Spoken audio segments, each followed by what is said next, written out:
One is, I wanted to just put in your ear, I don't know if you heard this, what J.D. Vance said and the way he described what happened with this family. He said that he went and looked up and researched what happened. He said, what I found was that a 5-year-old was not arrested, that his dad was an illegal alien, and then they went to arrest his illegal alien father, and the father ran. So the story is that ICE detained a 5-year-old. Well, what were they supposed to do? Are they supposed to let a 5-year-old child freeze to death? That's how he described what happened. What do you think of that? Well, first of all, what I'll do is we'll tag team on this answer. So I will answer that, as I said, these are not illegal aliens. They came properly, they came legally and are pursuing a legal pathway. So that's just not accurate. As far as what actually happened, I'll turn it over to Mary. Yeah.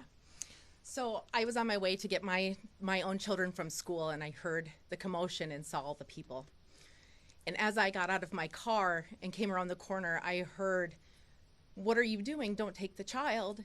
His mom, like, there are people here that can take him. There was another adult who lived in the home that was there saying, "I will take the child. I will take the child." Somebody else was yelling. They saw that I was there and said, "School is here. They can take the child. You don't have to take them." And there was ample opportunity to be able to safely hand that child off to adults. And mom was there. She saw out the window, and dad was yelling, "Please do not open the door. Don't open the door," because of the other picture that I'm sure you've seen, where there's a little boy knocking at the door with an ICE agent looming over him.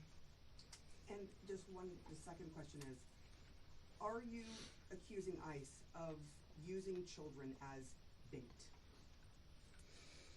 Yes, I mean, it's very clear from the pictures, from the videos, from firsthand accounts. I was there. This is what happened. Can I say too? Yeah. One thing we know to be true, because again, we've had 4 students taken, and at least one of our 17-year-old students who was taken, when she cracked open the door, the agents pushed their way in and then apprehended the child and whoever was else in the apartment. So it's been, unfortunately, over the last few weeks, pretty common knowledge about not opening doors because they're pushing their way in, or I'm sure you've all seen multiple examples of like not tearing down doors, which is something that we had happen in Columbia Heights today at a home of 5 of our children. Mm-hmm. This is for Mark. Just to be clear, have you had any contact with the boy or his father since they were taken into custody?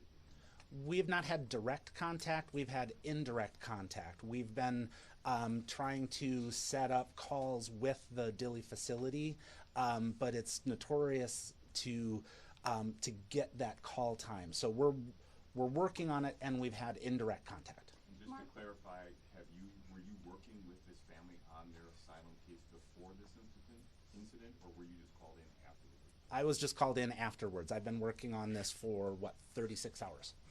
Mark, can you tell us whether the family, whether the father and son, do you know from the conversations you've had with Senator Smith or other, whether they're being held together or if they've been separated at the facility?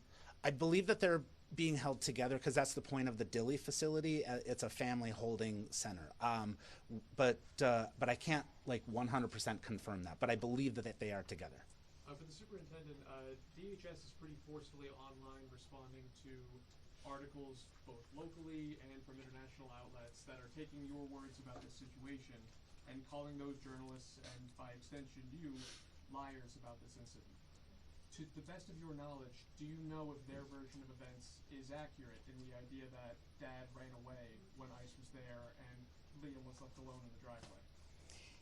So I haven't seen any of those articles at this point, so I don't have that background.